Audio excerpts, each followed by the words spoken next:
This is a letter to the Congress, which I have printed out, signed, and mailed. And I recommend everyone consider its content and maybe print it. Okay, a letter from Ralph Nader to the Congress, but this could be from any of us. Regarding Hamas-Israel-Gaza genocide.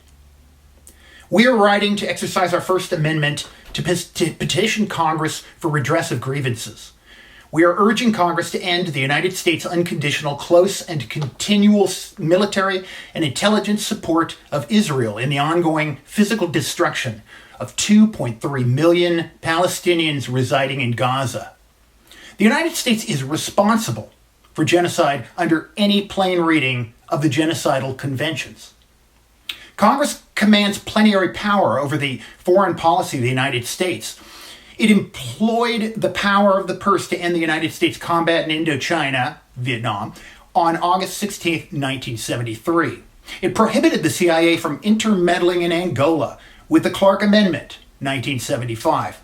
And by statute, Congress has insisted that Israel receive weapons that ensure a qualitative military edge over its neighbors.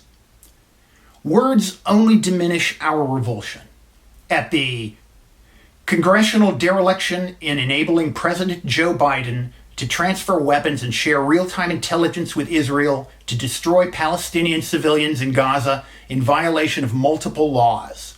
The Genocide Convention, the Federal Prohibition of Genocide, 18 U.S.C. 1091, the Leahy Amendments, the Declare War Clause of the Constitution, and the statutory restrictions on the use of American arms for defensive purposes only. Why has Congress neglected public hearings to expose and redress these offenses to the rule of law?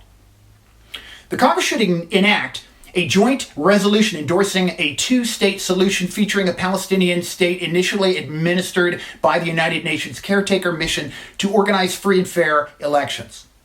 The United States' current unlawful foreign policy is indistinguishable from, quote, the strong do what they can and the weak suffer what they must, quote, voiced by Thucydides in History of the Peloponnesian War. Section 2 of the Genocide Convention defines the crime as including intentionally creating conditions of life calculated to physically destroy a racial, religious, ethnic, or national group in whole or in part, unquote.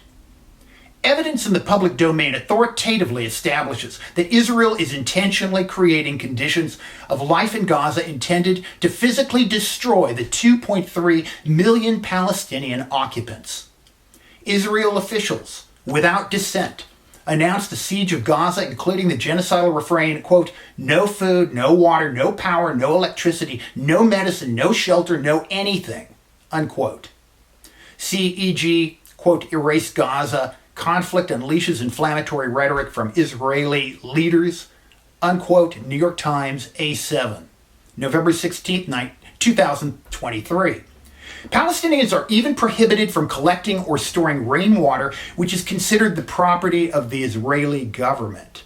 The siege of Gaza's population has been fortified by land invasion and bombings of hospitals, clinics, ambulances, bread bakeries, water mains, schools, apartment buildings, marketplaces, fleeing refugee families to nowhere, journalists, mosques, churches, and clearly marked United Nations schools and relief sites.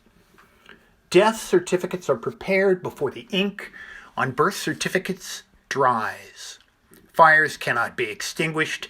Diseases are spreading. Deaths are at least 20,000 and probably twice or three times that number, increasing by the hour, from lack of water, food, and urgent medical treatment.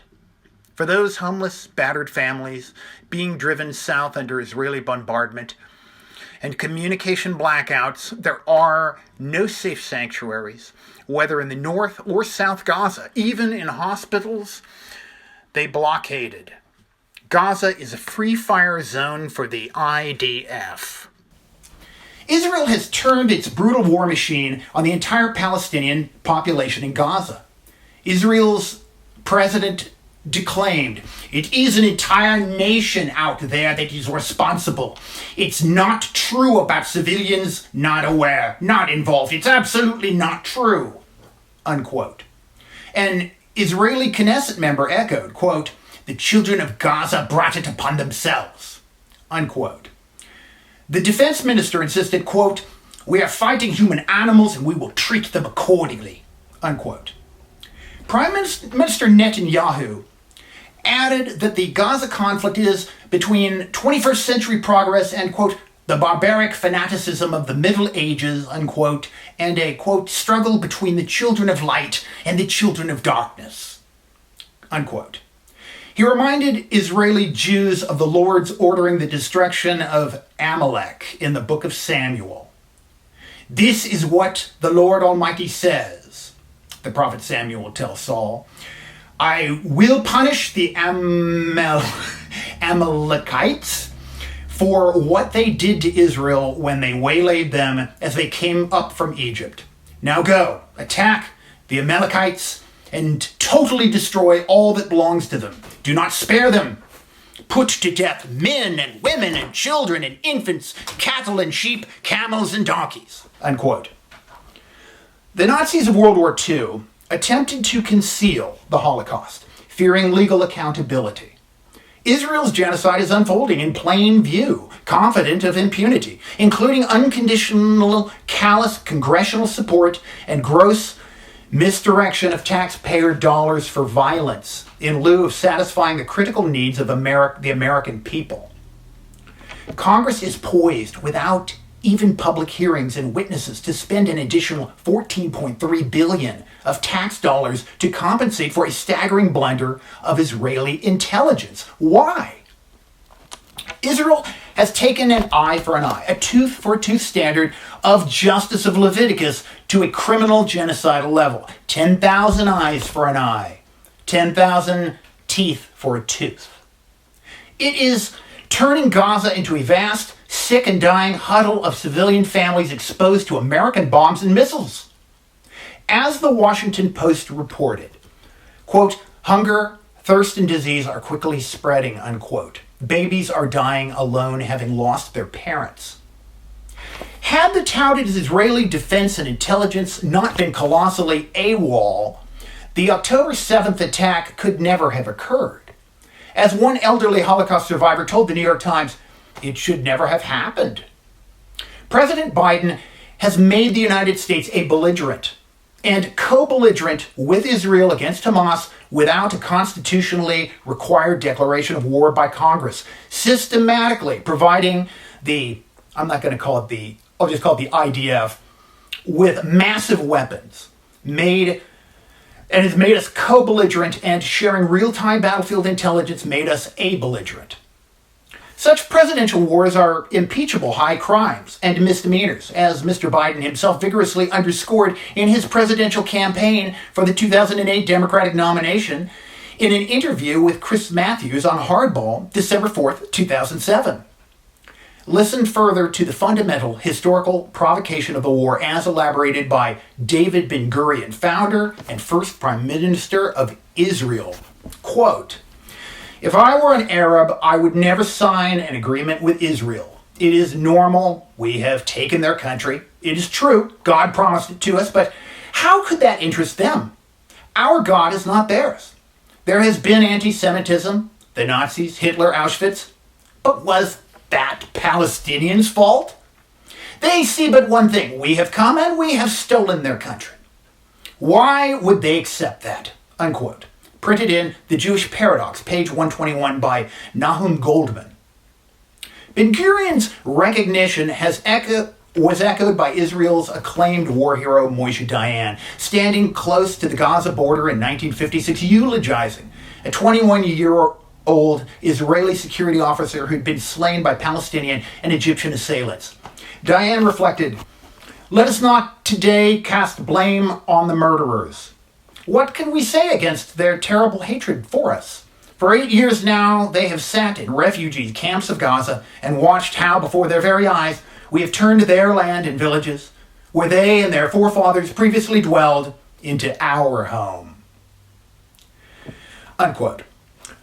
Also, often forgotten by most members of Congress is PM Netanyahu's widely quoted strategy of supporting and funding Hamas over the years to thwart a two-state solution with the Palestinian Authority. Roger Cohn of the New York Times wrote on October 22, 2023, quote, "All means were good to undo the notion of Palestinian statehood. In 2019, Mr. Netanyahu told a meeting of his center-right Likud party, quote, those who want to thwart the possibility of a Palestinian state should support the strengthening of Hamas and transfer of money to Hamas. This is part of our strategy," unquote. The, quote, "from the river to the sea," quote, expression originated with Prime Minister Netanyahu's Likud party pressing for a greater Israel, quote unquote, in all of Palestine, not with Hamas. Further, the idea is also consistent with peaceful coexistence between Palestinian and Jew by people advocating a one-state solution. Dante observes, quote, "The hottest places in hell are reserved for those who, in times of great moral crisis, maintain their neutrality," unquote. The congressional position against Palestinian civilians, 3/4 of whom are children and women, are far beyond neutrality. Read the front page article in the New York Times, November 26, 2023, headlined, quote, "Israel has killed more women and children than have been killed in the Ukraine," unquote.